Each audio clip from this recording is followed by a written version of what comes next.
정개특위에서도 두 분께서는 뭐 정개특위 위원이 아니시니까 당연히 모르시겠지만 네. 그런 쪽으로 합의가 돼가고 있어요. 나경원법이 가고자 하는 취지로 엄격하게 절제하고 또 언론의 자유는 넓히고 이런 쪽으로 지금 우리 정개특위에서 여야 간에 합의를 이루어가고 있다는 말씀을 드립니다. 의원님 말씀 잠깐 정리해 보겠습니다. 네네. 결국 의원님 말씀은 그 정치적 표현의 자유를 확대하기에는 우리 사회에 또는 문제를 제기하는 언론의 윤리의식에 좀 문제가 있다. 이런 말씀이신 건가요? 문제가 크고 예. 그다음에 우리가 이제 SNS가 이 진보함에 따라서 우리 정치권이 또 같이 따라서 진보합니다. 예. 진보하지만 거기에 대한 절제된 어떤 제도적인 장치는 만들어야 된다는 거예요. 그러면은요, 그 정치적 표현의 확대라는 문제와 그 전제라고 말씀하신 언론이라든가 우리 사회의 그 성숙도에 대한 토론을 한번 해볼까요? 네. 어떻습니까? 제가 곧바로 이야기를 하죠. 뭐. 최 변호사님. 저는 보수 종이신문의 위기를 이런 식으로 전가하는 거 옳지 않다고 생각을 합니다. 이를테면요. SNS에서 허위 사실이 올라가서 교정되는 시간과 비중, 그다음에 종이신문의 잘못된 보도가 올라가서 교정되는 시간과 비중, 어느 쪽이 앞설 것 같습니까?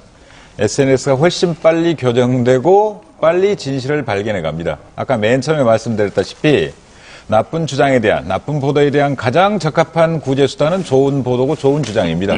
그걸 믿어야 됩니다. 근데 지금 주장하시는 두 분의 가장 일반론은 어디에서부터 저와 다르냐면요. 흑색 선전, 허위 선전이 선거에 영향을 미친다는 데서 저와 크다는 차이가 있습니다. 저는 미치지 않는다고 봅니다. 이를테면요. 이회창 후보가 병풍 사건 때문에 패배했을까요? 그 다음에 나경원 후보가 피부과 1억 원 때문에 패배했을까요? 자, 그렇다면 큰 요인이 됐죠. 이명박 후보는 왜 BBK 사건이 있었음에도 불구하고 허위 사실에 대한 이를테면 한나라당 주장들 허위 사실에 대한 그런 막 대단히 심각한 주장이 있었음에도 불구하고 이명박 후보가 승리했을까요? 이건 사람을 믿어야 돼요. 다른 부분에서의 아주 대폭적인 실패가 요인이 됐죠. 저는 대중들의 신뢰, 집단지성에 대한 신뢰가 저는 있는 거고 여러분들은 없는 겁니다. 그리고 또 하나 극단적으로 위험한 거 하나만 지적할게요.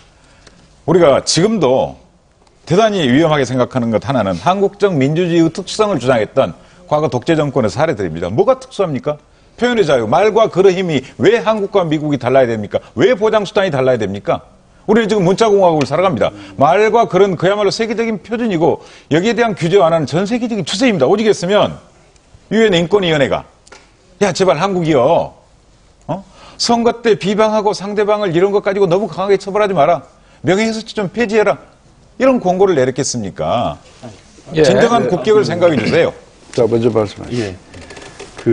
아까 우리 김 의원님께서 이명박 정부 들어와서 언론에 대한 탄압이 높아졌다고 말씀하시는 것에 대해서 한마디만 드리겠습니다. 정부가 언론사를 상대로 해가지고 온라인이든 오프라인이든 관계하지 아니하고 정정보도 청구나 손배 청구를 한 건수를 보면 노무현 정부 때가 압도적으로 많습니다. 그렇기 때문에 어떤 그런 탄압의 정도를 이야기한다면 아마 전 정부의 그런 잘못이 있지 않나 생각을 들고, 그 다음에 우리 최 변호사님께서 말씀하신 거, 지금 제 입장도 지금 온라인 시대가 된 상황이고 또 국민들의 어떤 정치 참여가 바람직한 상황이기 때문에 언론을 보호해 주자는 건 저도 전적으로 동감입니다. 다만 제도라고 하는 것을 하나 가져올 때에는 그게 분리돼가지고 들어온다는 건 굉장히 위험한 겁니다. 예를 들어서 지금 명예훼손 형사처벌 안 하지 않는다. 맞습니다. 그런 나라 있겠죠. 그런데 아까 우리 주 의원님께서도 말씀하시면 만약 미국에서 대통령 선거에서 한 정당이 다른 정당 대통령 후보에 대해서 집중적으로 2002년과 같은 것 만약에 그런 해서 그 세계가 모조리 다 허위라고 밝혀지면은 그 의혹을 제기했던 정당이 미국 사회에서 어떻게 유지될 것 같습니까? 그걸 믿으시면 돼요, 우리도. 그러니까 지금 그거는 시간 가면 저도 해결될 거라고 생각합니다. 20년 정도 지나면. 그러나 그때 그걸 가지고 정권을 잡았죠. 그 다음에 아까 2002년도하고 2007년도 비교하면서 이거는 영향을 미치지 않았다고 말씀하시는데 그거는 이슈별로 다르다고 생각합니다. 이슈별로 다를 수 있고 국민 정서를 강하게 건드릴 수 있는 병역이라든지 그런 문제를 건드렸을 때와 그 다음에 BBK 사건은 정말 그 분야의 전문가들도 앉아가지고 꼼꼼히 읽어보지 않으면 정말 그게 이 구조가 복잡하기 때문에 선뜻 이해가 잘 안 옵니다. 그런 거하고 병역 문제랑은 다르죠. 그거는 딱 건드리면은 정서상으로 폭발하게 돼 있습니다. 그리고 그런 거는 그 영향을 미치다고 하는 그때 지지율 변동을 보면 너무나 숫자가 확연하게 드러나기 때문에 그 말씀을 드리고 싶고요.